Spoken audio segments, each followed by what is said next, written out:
অনলাইনে দ্বাদশ শ্রেণীর ছাত্রদের স্বাগত। আজকের পাঠ আমার বাংলা সহায়ক গ্রন্থের অন্তর্গত কলের কলকাতা গদ্যটি এবং এর লেখক হলেন সুভাষ মুখোপাধ্যায়।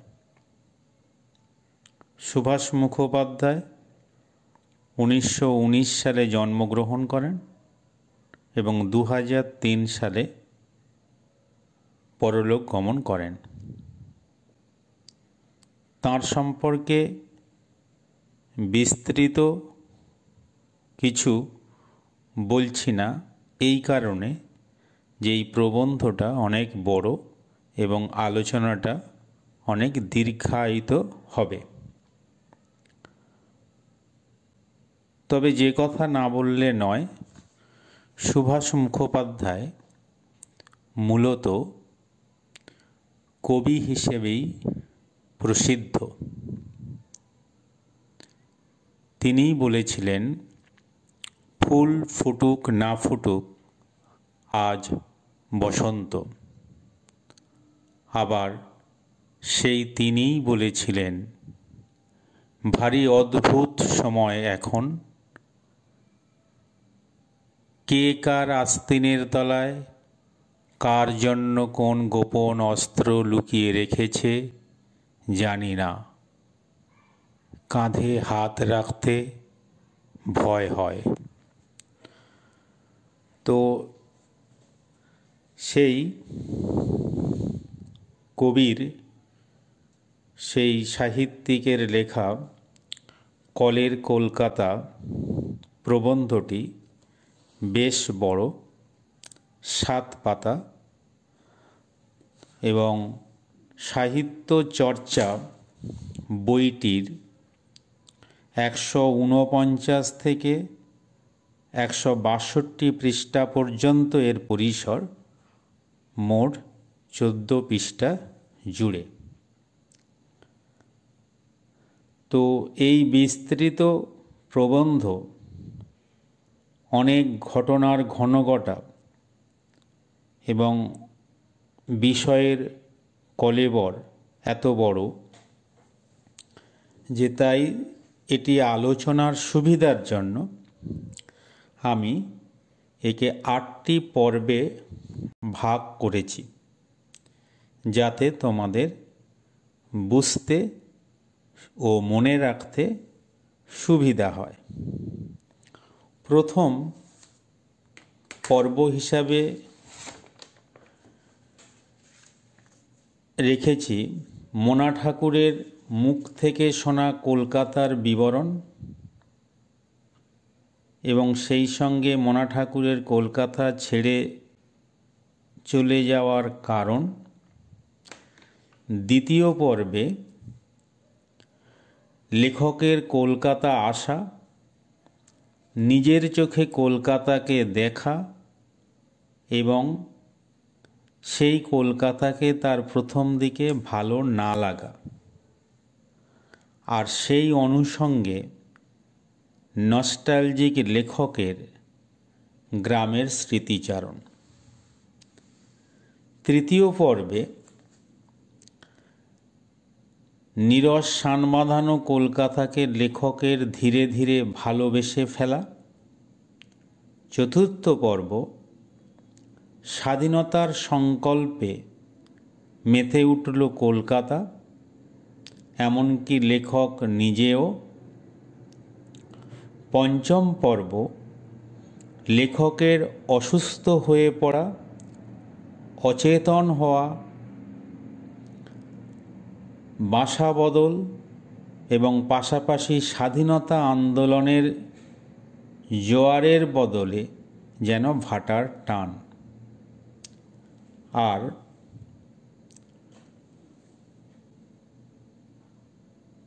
ষষ্ঠ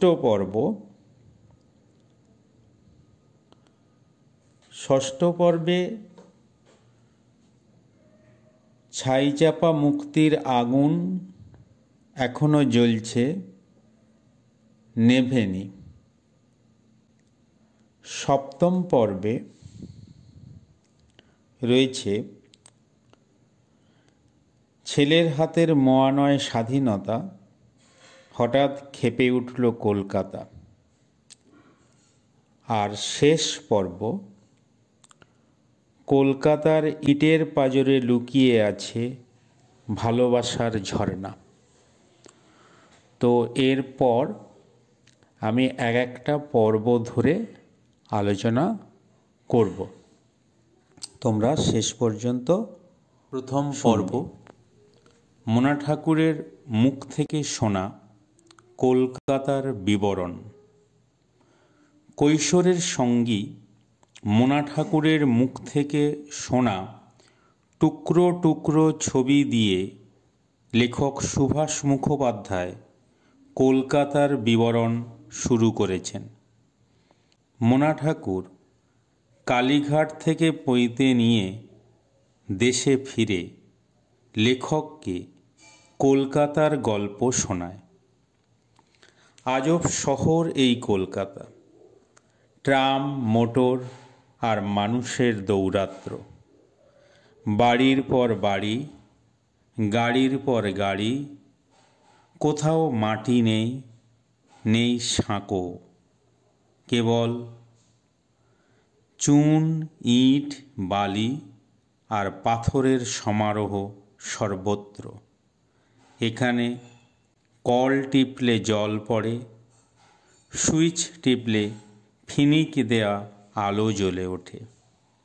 লেখকের ভাষায়, আঁধারে ভাই জ্যোৎস্না ফিনিক দেয়। এই আজব শহরে কত গলি, কত মোড়, ঘুরতে ঘুরতে মাথা বন বন করে, পা কন কন করে। দুপাশারি দোকান, দুপাশারি হাটে ভরা এই আজব শহরে, কলকাতায় গাড়ি কিংবা বাড়ি যা চাওয়া যায় তাই পাওয়া যায়। কিন্তু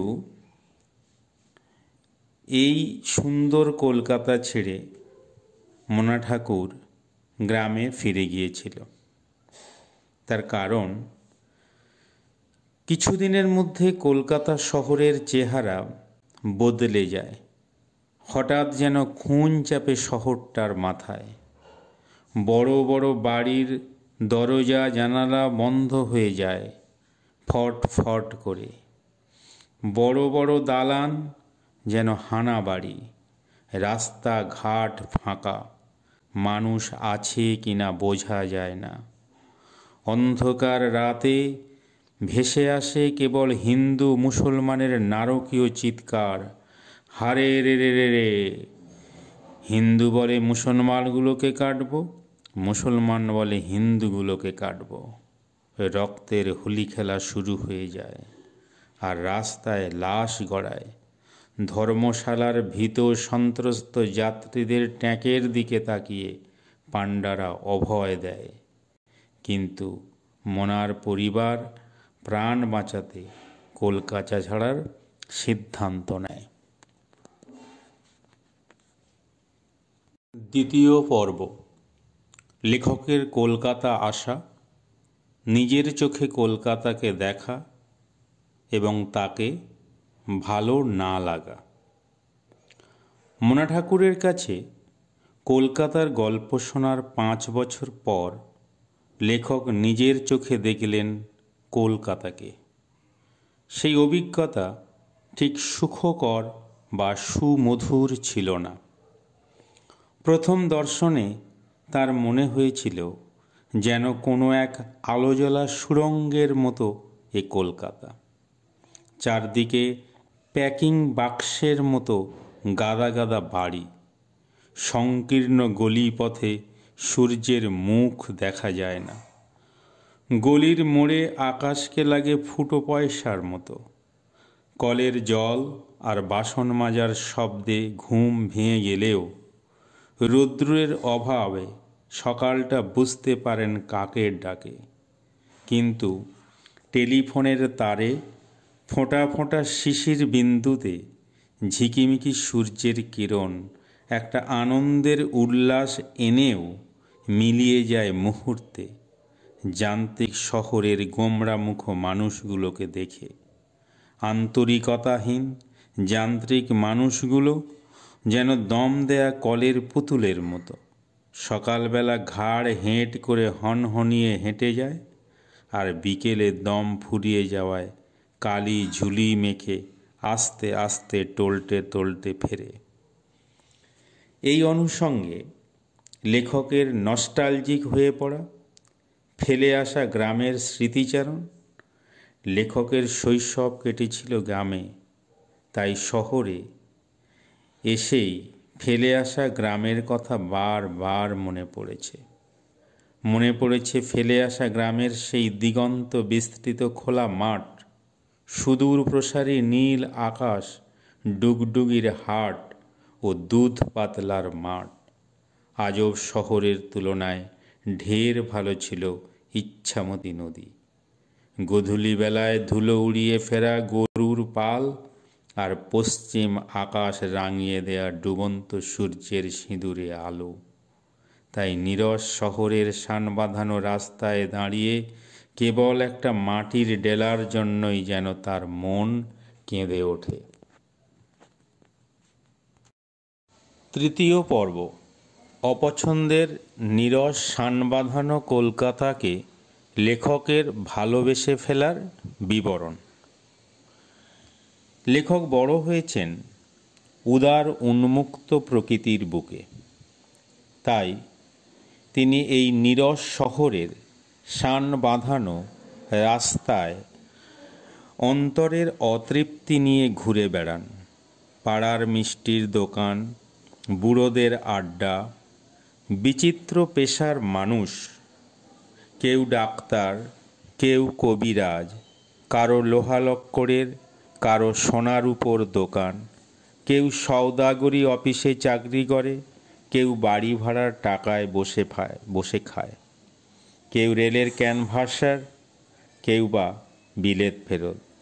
আবার আড্ডিদের বাড়ির এক ছেলে টাকা জাল করে জেল খাটছে।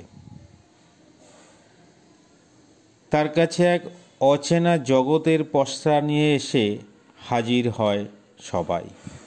ক্রমশ সেখানে যোগ দেয় চীনে থিয়েটার, রূপোর গয়নায় মোড়া সন্ন্যাসিনী বুড়ি, আর গড়ের মাঠ।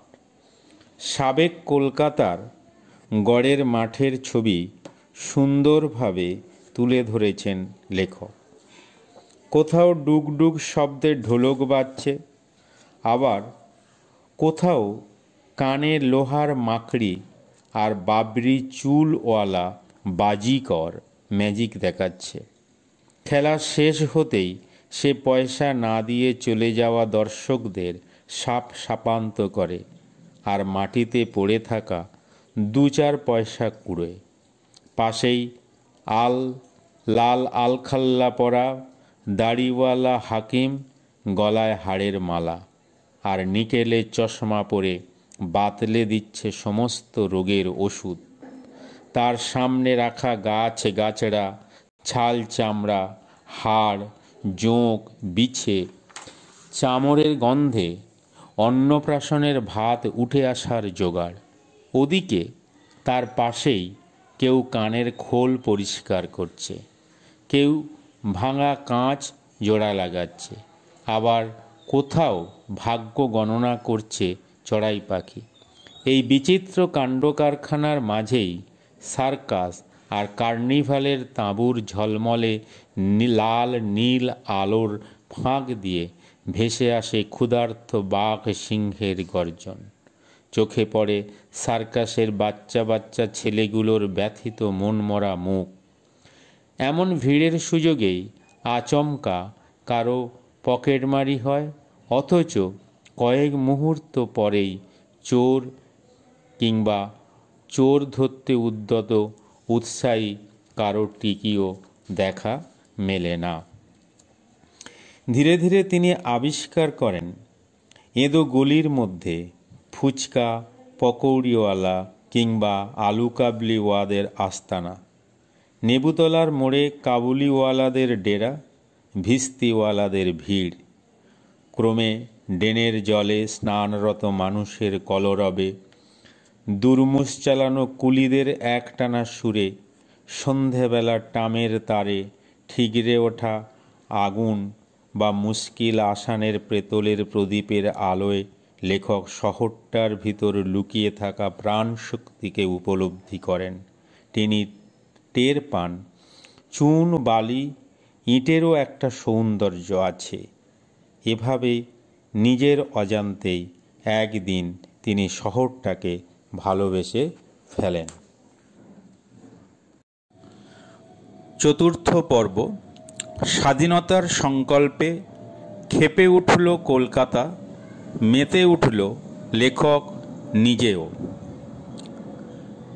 রঙ্গলাল বন্দ্যোপাধ্যায়ের সেই বিখ্যাত কবিতার লাইন, স্বাধীনতাহীনতায় কে বাঁচিতে চায় রে, কে বাঁচিতে চায়, ইংরেজ চলে যাক, আমাদের দেশ আমাদের থাক, এই ভাবনায় উদ্বুদ্ধ হয়ে পড়ল সবাই।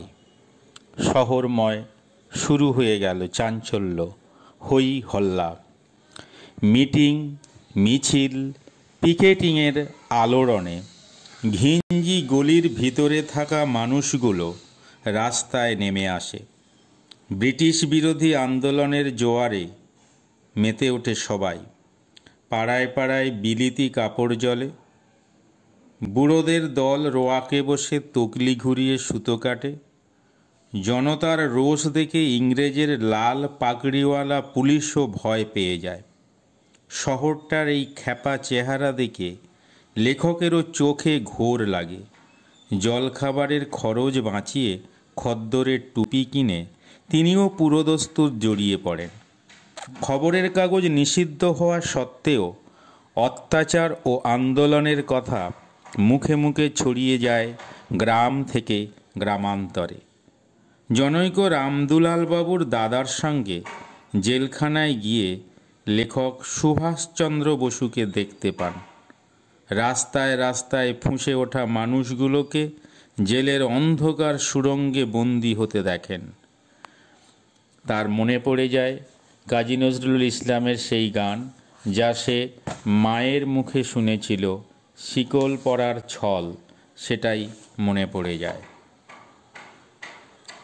মনে পড়ে বুড়ি মায়ের কাছে এক জেলবন্দির খবর পৌঁছে দেওয়ার অনুরোধের কথা এবং সেই প্রতিশ্রুতি রাখতে না পারার বিবেক যন্ত্রণা আজও তাকে কুরে কুরে খায়। পঞ্চম পর্ব। লেখকের অসুস্থ হয়ে পড়া, অচেতন হওয়া এবং বাসা বদল, পাশাপাশি স্বাধীনতা আন্দোলনেও জোয়ারের বদলে যেন ভাটার টান। ইতিমধ্যে লেখক বাসা বদল করে নেবুতলা ছেড়ে বউবাজারের ফিরিঙ্গি পাড়ায় উঠে এসেছেন।